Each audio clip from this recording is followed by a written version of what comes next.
আপনি ইবাদতের ক্ষেত্রে বিদআত হারাম লিখবেন না আপনি।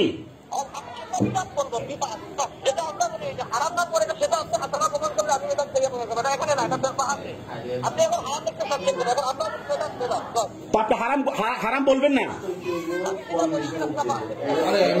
এখানে না লিখলে কেমন হবে? এটা না লিখলে কেমন হবে? তবে হারাম না লিখলে প্রমাণিত কেমন হবে? যে ইসলামে প্রমাণ না করতে পারেন আপনি। আপনি বিদআত লেখেন, অবলেকে হারাম লেখেন। আমার তো বিদআতে হাসানা লিখবো আমি, আর আমি তো বিদআতে হাসানা লিখবো। এখানে যে আপনি বিদআত লেখেন, তো এখানে পরিষ্কার লেখাই থাকবে জনজনের পক্ষে বিদআত।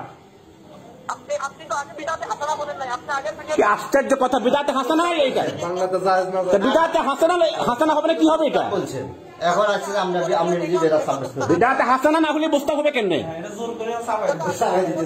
আরে বিদআতে হাসানা না হলে মুস্তাহাব হবে কিভাবে? কেন বিদআতে হাসানা হবে না? এটা আমি যেটা আমার এই পর্যন্ত আমার সিলসিলায় আমার জগতে বিদআতে হাসানা বলে আসছে, আমি কি রেখে বিদআতে সাইয়্যা বলবো? আলাউদ্দিন প্রসঙ্গ এই প্রসঙ্গ কথা বললেন না। আলাউদ্দিন থেকে আসে নাই। আপনি বিদআত লিখবেন, আমিও বিদআত লিখবো, তো দুজনের আওয়াজ তো একটাই হবে। বিচারক কি বিচার দিবে? আপনি বিদআত লেখে অবলেকে হারাম লেখেন মেহরবানি করে, আমি বিদআতে হাসানা লেখে অবলেকে মুস্তাহাব লিখি। সুন্দর পরিষ্কার হয়ে যায়।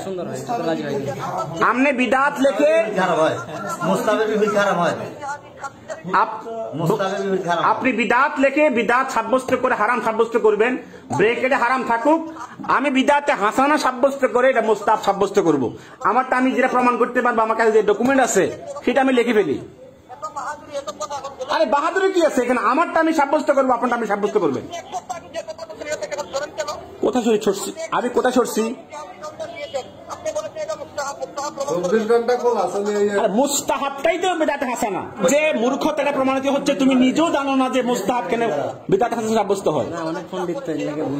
প্রচলিত ঈদে মিলাদুন নবী বিদআত অবলেকে হারাম লেখো মেহরবানি করে, বাকিটা আমি বিদআতে হাসানা লিখে আমি মুস্তাহাব প্রমাণ করব।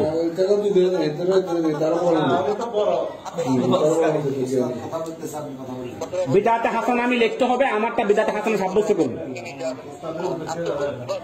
ইদা নাতাকা সফিহু ফালা তুজিবহু ফাখাইরুন মিন ইজাবাতিস সুকুত। কেটে দিছে, ফোনটা কেটে দিছে। এই যে আরবিতে বলতেছেন তো, মনে হয় এই যে ফোনটা কেটে দিছে। এটা ঠিক করে না আসলে।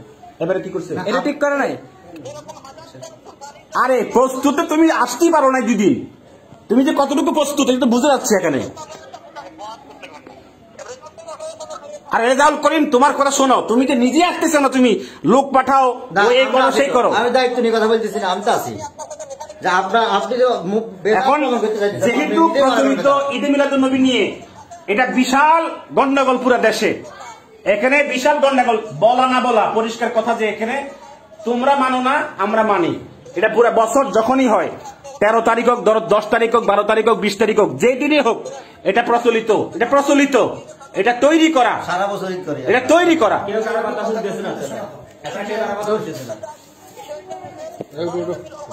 প্রচলিত ঈদে মিলাদুন নবী, প্রচলিত ঈদে মিলাদুন নবী লেখা হচ্ছে প্রথম থেকে। আপনি প্রথম থেকে আপনাকে বলছি প্রচলিত ঈদে মিলাদুন নবীকে সাব্যস্ত করার জন্য বাস হবে। আমি কি ঠিক থেকে? আরে আপনি কি থাকা? আপনি বলবেন যে প্রচলিত ঈদে মিলাদুন নবী 24 ঘন্টা হারাম। আপনি একটু সাহস পান না, আপনি বাস করবেন। আপনি পুরো বছর হারাম আপনি বলবেন। আপনার কথা থেকে বোঝা যায় আপনি একদিন হারাম সাব্যস্ত মনে করেন, বাকি 29 দিন জায়েজ মনে করেন। কোনটা কোনটা কোনটা? আর আপনি তো বস এখনো করে ফেলতেছেন মনে হয় যেন। আপনি বলেন যে গোটা বছরই প্রচলিত ঈদে মিলাদুন নবী হারাম বা এটা বিদআত, গোটা বছর না যায়, গোটা বছর বিদআত। আপনি একদিন বিদআত মনে করবেন, বাকি দিন জায়েজ মনে করবেন আপনি। আচ্ছা শুনেন, এখানে কথা শেষ করি আমি। ইসলাম লেখার জন্য প্রথমে আপনার নাম আসছে প্রথম পক্ষ, দ্বিতীয় পক্ষ আমার নাম আসছে। প্রথম পক্ষে আপনার নাম ডিজিগেশন লেখা হয়েছে, আমার পক্ষে আমার নাম ডিজিগেশন লেখা হয়েছে। দ্বিতীয় পক্ষের মধ্যে আইসা এখানে আমাদের বিচারকের কথা আসছে, বিচারকের নাম আসছে আমার 2 জন। আপনার নাম বিচারক আপনার সাথে পরামর্শ করে দিবে, আপনি বিচারক দিবেন, কতজন কাকে দিবেন আপনি পরামর্শ করে দিবেন। এরপরে বিষয় লেখা হচ্ছে শুনেন, বিষয় লেখা হচ্ছে, আমি বিষয় লিখেছি মিলাদুন্নবী প্রসঙ্গ আলোচনা সুন্নাত প্রচলিত ঈদে মিলাদুন্নবী না। আপনি এটা আপনি নিজের ব্যক্তিগত একটা দিক গ্রহণ করলে তো হবে না, এটা জাতীয়ভাবে যেখানে এখানে বাহাসের আয়োজন হচ্ছে, আপনি শুধু একটা প্রসঙ্গ টানলে হবে না।